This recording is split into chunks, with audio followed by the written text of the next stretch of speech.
Good morning guys! Maayong buntag na naman everyone. Parang feeling ko kulang yung umaga ko pag hindi ako nakasabi ng maayong buntag sa inyo. Maayong buntag guys. Time check natin. Alas 9 na ng umaga. Kailan ba ako magkakaroon ng umaga na hindi busy? How I wish. So another episode ng ating pagbaka-baka ngayong umaga. Once again, this is Princess Yiga. Yiga pa rin tayo guys, hindi pa po tayo bumalik sa pagiging parenyo. Kasi yun pa yung ating mga dokumento. Pero, yeah, it's another day at maaga pa tayo ngayon kasi today is a very special day.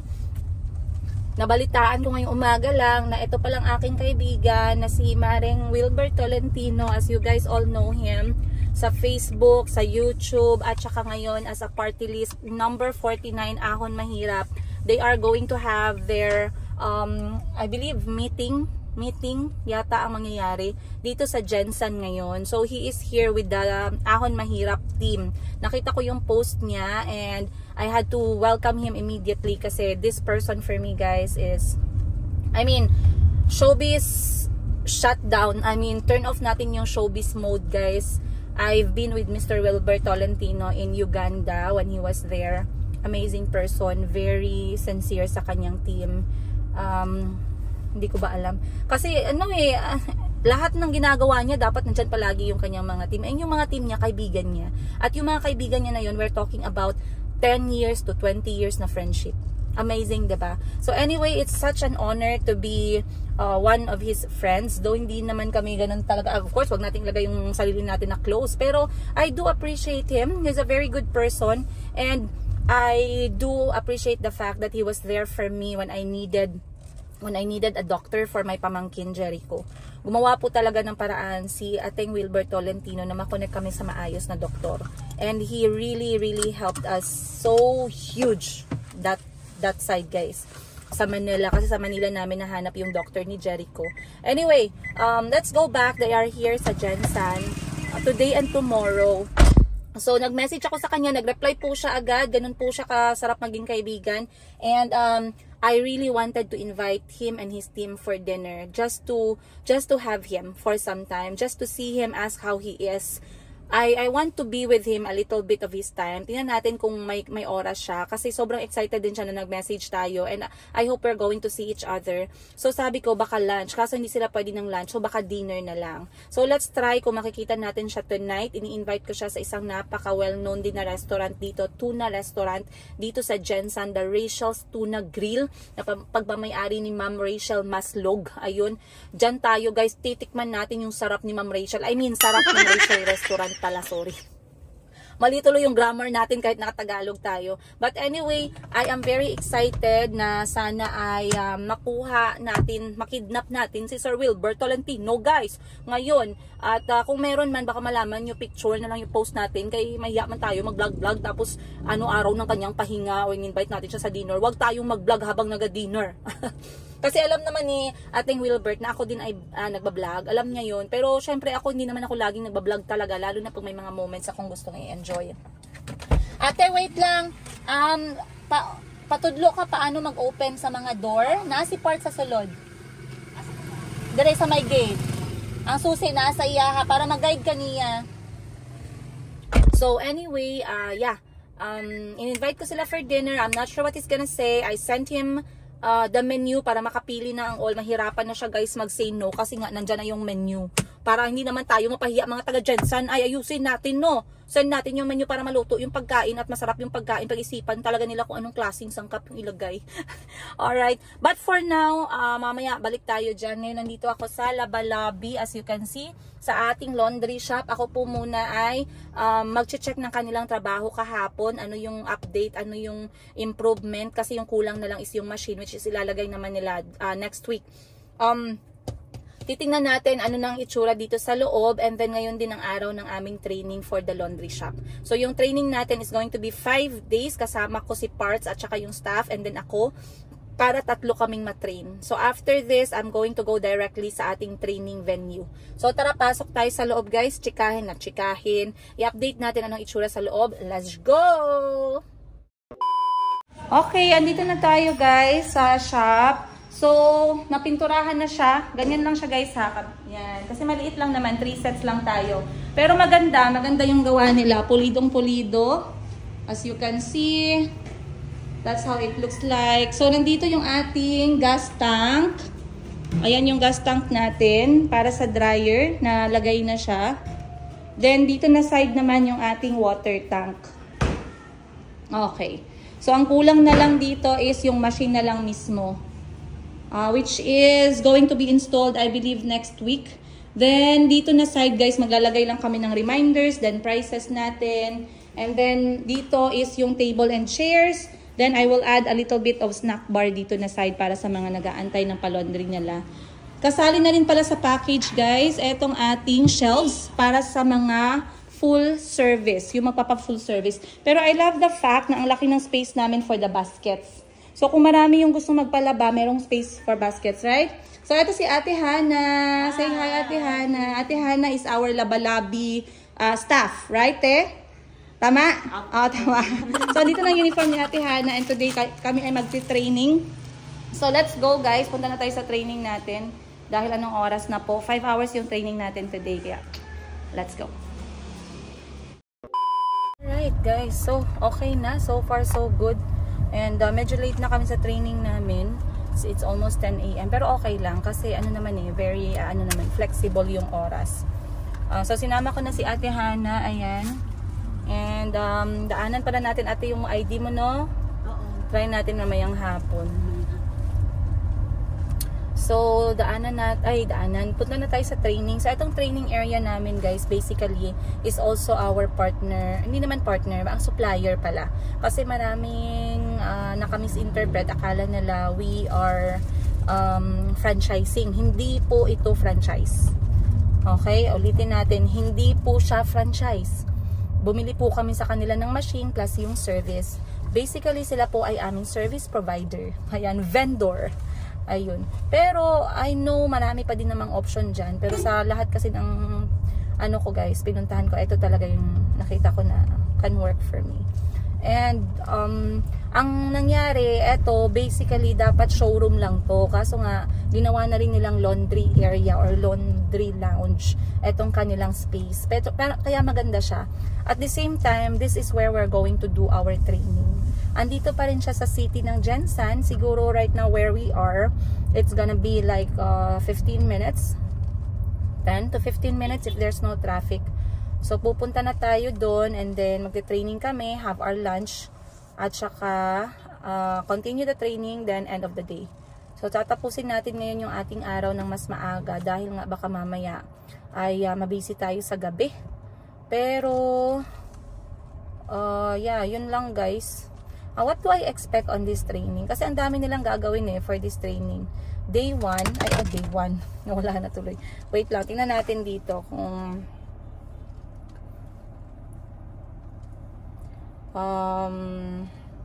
guys, wait lang ha. Merong nag-message sa akin na customer gusto niyang mag-wholesale. So, kausapin ko muna. I'll talk to you guys in a bit. Oo nga pala guys, I wanted to talk to you kagabi pala kung ano nangyari kasi kahapon in-update ko kayo, i-check natin, ayan, si Ate Hana nasa likod. Kahapon in-update ko kayo na kami ay sisingil ng utang. Ang daming nag-comment guys sa inyo. Na-intriga tuloy ako kasi nga kami magkakapatid normally talaga, one for all for one kami, lalo na pag naagrabyado yung isa sa amin. Wala lang, I do admire my siblings regardless. Hindi man kami perfect pero I am grateful I have them. I'm blessed. Anyway, let's go back to the story. So, nung isang gabi nag-meeting na kami kung anong gagawin namin, ano yung mga details, bakit nga ba nagkautang, ano yung status ng may utang, ano ba yung nangyari, at ano yung gagawin namin magkapatid. So kagabi nag-usap-usap kami na kami magkikita sa bahay ni Madam Ten Gibbs. Guys, nandun kami lahat. Si Madam Bibi, yung aming ika-anim na kapatid na babae, si Madam Ten Gibbs, of course, hindi mawawala yan, ang aming lead pack. Ang lead pack namin, ako sweeper lang ako guys. Yung mid pack namin, taga huli siya pero ano yan, energetic yan kapag kami mga ganyan. Si Madam Sheena. So 4 kami plus yung brother-in-law ko. Syempre si Parts hindi mawawala kasi ano yan, bituka ko na, kasama ko na. So anyway, nagkita-kita kami doon. Then we decided kasi malapit lang yung sisingilin namin sa bahay ng kapatid namin na isa pa, si Madam Tets, yung teacher namin na ikalawang ate ko. Kami ay nagkita doon and then sabi namin magdi-dinner na lang kami sa bahay ni Madam Tets. So yun nga guys, nagpaluto yung kapatid ko ng bangus na sinugba. And then, una na lang mo ni ate. Mag-vlog lang ko kadali ha. Tingnan sila nga kamo ang mag-training. Sige na te, go na. Mao ni siya atong trainingan, laundry lounge. I don't know kung naa si Sir Virgil. Kung naa si Sir Virgil, paki-introduce lang. Or pahulata lang ko sa sulod if they need me. Ha? Pahulata lang ko sa sulod. Tawagon lang taka if I'm done. So anyway, ayun, nagkita-kita kami. And then around 7 PM na, 6 PM na, sabi namin 6 PM alis na tayo. So dapat kasama pa si mama. Guys, ang dami namin guys, mga 8 po kami talaga. Hindi po kami makikipag-away. Pero talagang kailangan natin maparating yung message na kami po magkakapatid ay nagtutulungan sa negosyo, hindi nyo po pwedeng sirain. So ngayon, sabi namin aalis na kami ng 6 o'clock. 2 kotse po kaming umalis. Full pack. So tawa kami ng tawa kasi hindi pwedeng ganun na ikaw may utang, ikaw panggalit. Parang wait lang, parang hindi pwedeng ganun kasi mabait yung kapatid namin na may-ari ng hardware, ganun na lang. So pinuntahan namin, tapos gabi kaming pumunta kasi gusto ni Madam Ten Gibbs kapag naniningil nasa bahay yung sisingilin. So normally kapag ka daytime wala sa bahay. So sa experience ni Madam Ten Gibbs dapat gabi pinupuntahan at gusto niya makausap yung talagang kumuha. So this time yung nag-uutang is mag-asawa yung haharapin namin. So pumunta kami guys, nagkandawala-wala kami kasi nga gabi papasok yung daanan.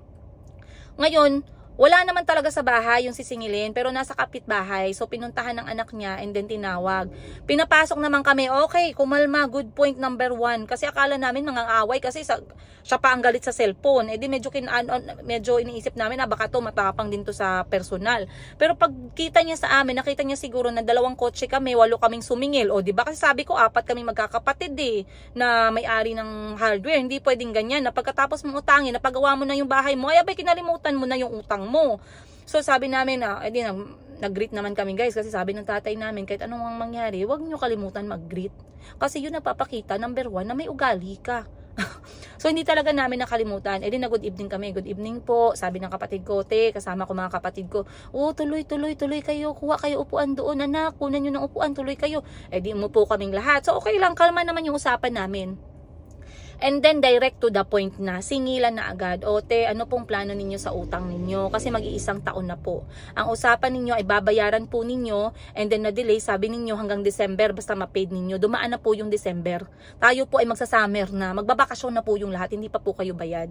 Ang bahay nyo po ay pagkalaki-laki, mas malaki pa po sa bahay namin, ay pagkalaki guys. Tapos ang ganda guys ng atip. Diba? Syempre, paano magkakaroon ng maayos na atip kung hindi naman nakuha ng materyales na walang bayad? Alangan naman langkatin namin yung bubong, 'di ba? Ang taas nga guys, hindi nga namin maabot. Yung kanyang bahay ay parang nasa 15 feet siguro, kami ay 4 feet lang.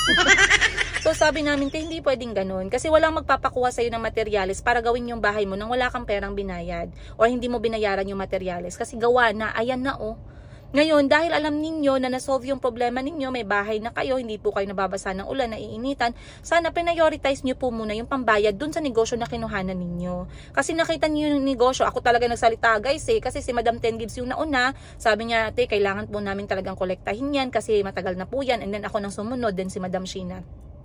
Sabi ko, kita nyo naman yung tindahan. Start up lang yan. Maliit lang po na tindahan yan. Kami po magkakapatid ay sadya pong nagapaning kamot ba? Para naman sa, alam mo yun, para naman makapagnegosyo. Tapos ganun lang ang gagawin. Hindi po pwede na dahil mabait po yung kapatid namin na nakausap ninyo, ay hindi po kayo maayos magbayad.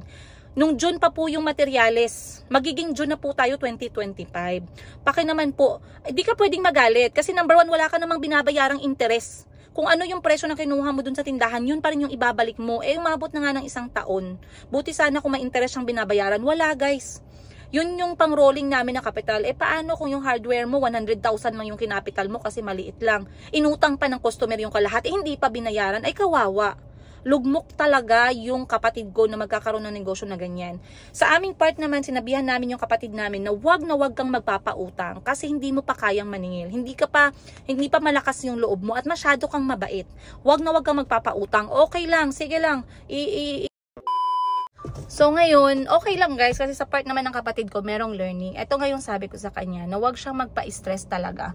Kasi, sabi ko, bata pa siya, wala naman siyang anak, wala naman siyang asawa, it's not worth it. Wala talagang worth it guys. Sa lahat sa inyo na nanonood sa akin, if there's something na na-realize ko, walang anything na worth it para ipagpalit yung ating mental health. I tell you guys, whatever I have right now, if it doesn't have something to do for my children, I will give them up without second thought. Kung lalaki man yan, tao man yan, kaibigan man yan, kapamilya man yan, property man yan, na walang magagawa, stress lang ang dala sa akin, walang naidudulot na maganda, hindi para sa mga anak ko, I will drop you instantly, just parang right now. I will not even think about it. Okay? So, yeah. My learning sa part ng kapatid ko, kasi sabi ko sa kanya, this happened already and you did not tell us earlier. So ngayon hindi mo kami sinabihan, masyado nang matagal. Sana sinabihan mo kami yung 3 months pa lang yung utang. Ngayon magwa 1 year na. So pinaabot talaga namin yung message namin mismo dun sa umutang. Sabi namin, kailangan namin makausap yung asawa mo kasi dalawa po kayo ng utang. Wala yung asawa guys kasi nagtrabaho ng gabi.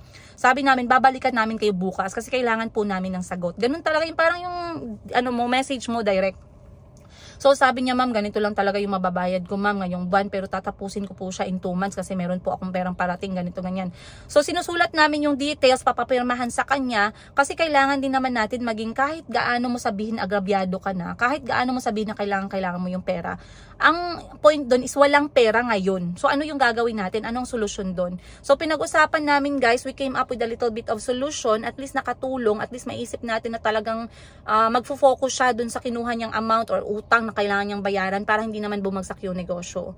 So katulad ng mini-mention ko sa inyo guys, mahirap po talaga magnegosyo. Okay? Mahirap magnegosyo. Meron siyang good side, meron din siyang bad side. Huwag niyo pong isipin na pag negosyo lagi po kaming palatay-latay sa rainbow. Ay hindi po. Alright, hindi po kami palatay-latay sa rainbow. At bago ako magtapos, gusto ko lang basahin itong mga comments dito sa last episode natin na nagsabi ako about dito na sisingilin namin siya kagabi. So yun yung kwento.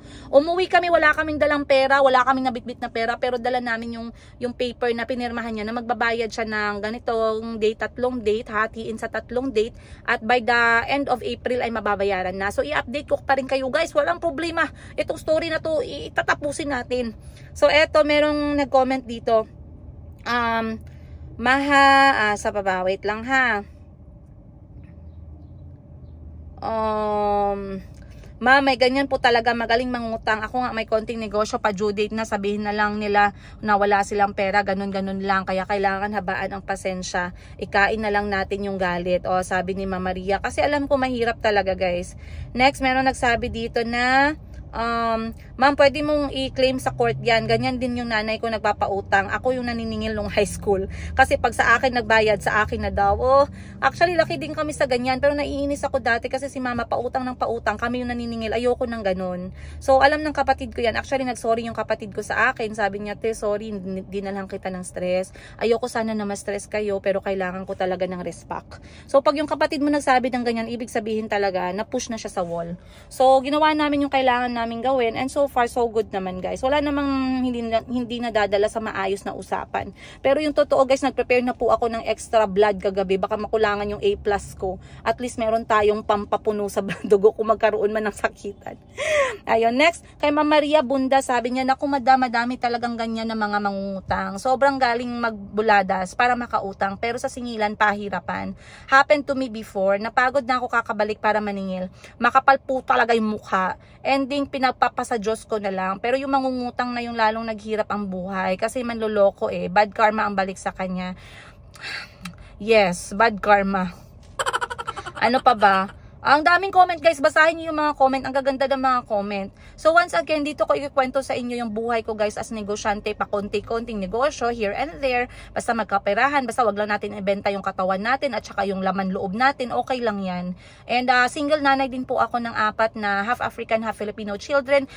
Bakit ako naging single nanay? Panoorin nyo na lang po, napagod na po ako mag-flashback ng story natin. Pero maraming salamat sa lahat na nagmamahal sa amin at sa lahat na nag-i-invite sa amin sa mga trip-trip na yan. I really appreciate you guys. I love you. Dahil sa inyo, I have hope in my life. Dahil sa inyo, I feel like I deserve it too. Pero anyway guys, ang saya-saya ko ngayong araw kasi nga ang daming positive na nangyari. And yeah, let's continue to be, to live life. Let's try. Ayun lang guys, hindi ko na masyadong hahabaan kasi andito na ako sa laundry lounge ngayon. I'm going to start my training niya na nauna na si Parts at saka si Ate. So sunod na tayo. I'll see you guys more on the next episode. Much love, Princess Higa! Hindi mo i-direct sa sila film na mataas siya. Nabawi lang sa nila.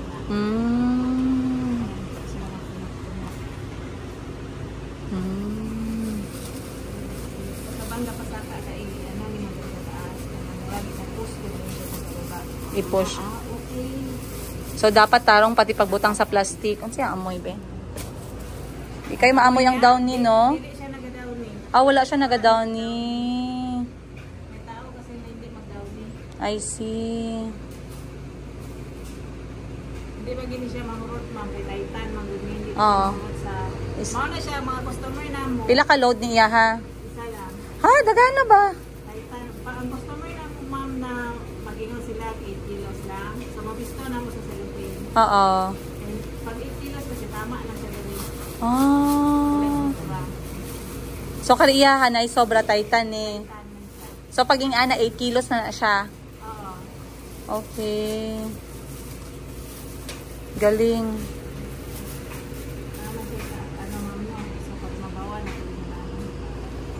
So, ayan na guys. First day namin ni Ate Hana sa training. Nandito na tayo ngayon sa laundry lounge. Paig ano sila ito para sa labi-labi na ito na page. Dapat din, nagsuot siya t-shirt. Okay na.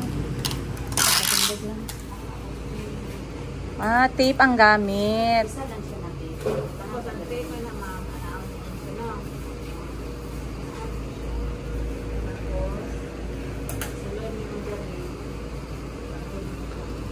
Gidala man yata niyang t-shirt. Eternity later.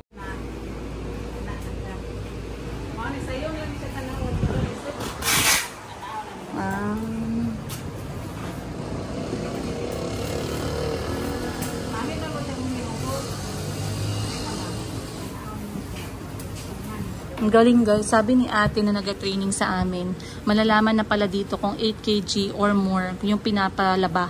Kasi ang 8 kilograms, kasya lang siya sa 30 liters ba to? Ay, ilang liters? 20 by 30 na plastic, yes. 20 by 30 na plastic. So kapag sumobra, sobra talaga 8 kilos yan. So ito yung nagpalaba, 13 kilograms yung kanya. Which is a Titan or mas malaki na machine. Okay. Galing ni ate mag-training. Buti maswerte tayo guys kasi yung napili natin maayos sila mag-training. Iba kasi tamad magturo. So far so good. Ito yung first day ni Ate Hana. So maganda talaga kasi meron silang on the spot or on the location talaga na training. So magkakaalaman talaga ng trabaho dito pa lang sa training venue namin. And then sabi ni ate sa amin ay mas maganda din mag-training kami sa gabi kasi pag gabi busy talaga. So merong inventory, merong mga merong washing, inventory, merong closing ng orders, packing, lahat-lahat na learn namin. So bukas yan ng gabi. Sa ngayon muna, we are going to train muna pa konti-konti kasi daytime, wala masyado nagpapalaba. As you can see dito, meron silang 3, 4, 5, 8 machines pero yung gumagana ngayon isa lang. So wala masyado nagpapalaba talaga ngayong oras. Ayan guys, oh. Isa lang. Uy, so magpa-print din tayo ng ganito, oh. Drying instruction. Then, eto. washing instruction. Hanap din tayo ng ganito, guys. Okay, guys. Time check natin, alas 12 na. And I ordered lunch para sa lahat. Lahat, ang dami namin. 3 kami, guys. Si Parts nagsundo sa mga bata. Then kakain na sila sa bahay. Pero ako, si Ate Hana, at yung nagtitrain sa amin, I got them lunch. So for today's lunch, ito po yung in-order ko para sa amin. Take out from Mama Still. Isa sa famous pastil restaurant dito sa Jensan. So, etong pastil talaga, guys, hindi lang siya nagiging street food ngayon, no? Nagiging, ano na din siya, Michelin star. Ha? Grabe maka Michelin star. Hindi, guys, I mean, nasa restaurant na din siya. So, may mga restaurant kami dito na yung kanilang dishes talaga ay nakafocus dun sa pastil na idea. Medyo masakit yung aking puson and I'm doing some work on my phone habang si Ate Hana ay nagtitrain. Then, ngayon, lunch muna sila. Then, habang nag-uusap sila, guys, ako naman ay nagtatrabaho muna ng konti. So, this is how the lunch looks like. Ganyan po siya. Then, bubuksan natin. Ay, naka-tape pala. Buksan muna natin yung tape.